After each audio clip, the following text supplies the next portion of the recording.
Assalamualaikum warahmatullahi wabarakatuh. Perkenalkan, nama saya Siti Nurjan Ahmad dengan NIM 2024 10411111018. Nah, pada kesempatan kali ini saya akan menjelaskan teori tentang berakhirnya negara. Nah, setelah kita mempelajari bagaimana sebuah negara dapat terbentuk, kita juga perlu memahami bahwa sebuah negara itu tidak selamanya akan tetap ada.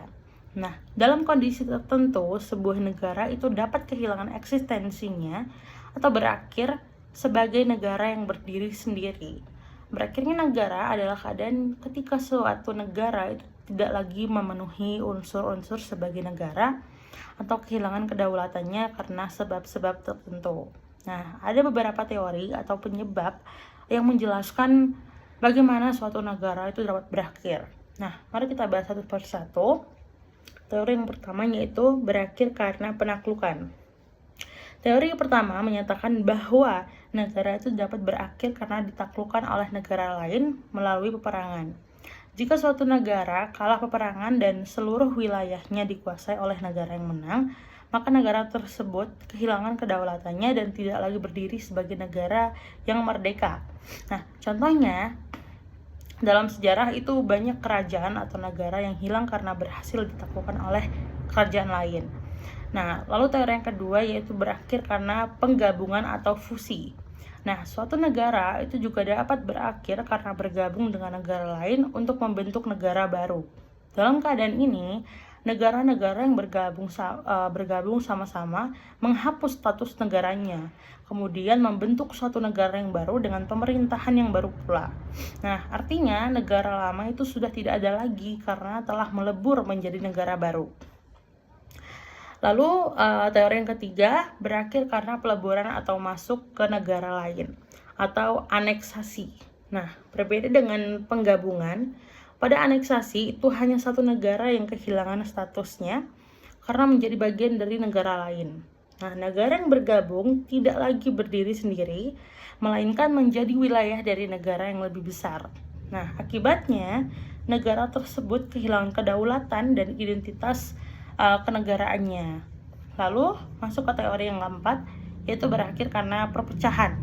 Suatu negara itu juga dapat berakhir karena mengalami perpecahan.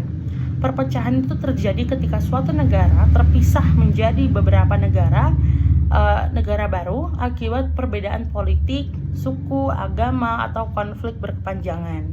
Nah, dalam kondisi ini negara lama itu tidak lagi ada karena telah berubah menjadi beberapa negara yang berdiri sendiri. Nah, lalu teori yang kelima yaitu berakhir karena hilangnya unsur-unsur negara. Sebuah negara itu harus memiliki 4 unsur utama, yaitu rakyat, wilayah, pemerintahan, dan kedaulatan. Nah, apabila salah satu unsur yang sangat penting tersebut hilang secara permanen, terutama pemerintahan yang berdaulat atau wilayahnya, maka negara dapat dianggap telah berakhir. Nah, misalnya, jika seluruh wilayah suatu negara itu hilang atau pemerintahannya tidak lagi memiliki kedaulatan, maka negara tersebut tidak dapat menjalankan fungsinya sebagai sebuah negara. Lalu, teori yang keenam yaitu berakhir karena pendudukan atau penjajahan. Nah, negara juga dapat berakhir karena diduduki atau dijajah oleh negara lain dalam waktu yang lama sehingga kehilangan kekuasaan untuk mengatur pemerintahannya sendiri. Nah, selama berada di bawah kekuasaan negara lain, negara tersebut tidak dapat menjalankan kedaulatannya secara penuh. Nah, namun jika kemudian berhasil memperoleh kemerdekaan mereka kembali, negara tersebut dapat berdiri lagi sebagai negara yang berdaulat. Nah, kesimpulan dari penjelasan saya itu bahwa sebuah negara itu tidak selalu ada untuk selamanya.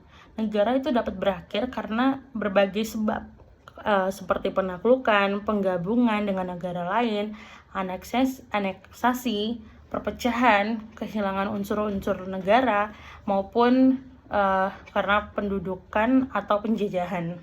Nah, setiap penyebab tersebut itu menunjukkan bahwa keberadaan suatu negara itu sangat bergantung pada kemampuannya untuk mempertahankan wilayah, pemerintahan, rakyat dan kedaulatannya. Selama unsur-unsur tersebut masih ada dan diakui, maka negara tetap dapat berdiri sebagai negara yang merdeka. Nah, mungkin demikian penjelasan yang dapat saya sampaikan. Kurang lebihnya saya mohon maaf. Wassalamualaikum warahmatullahi wabarakatuh.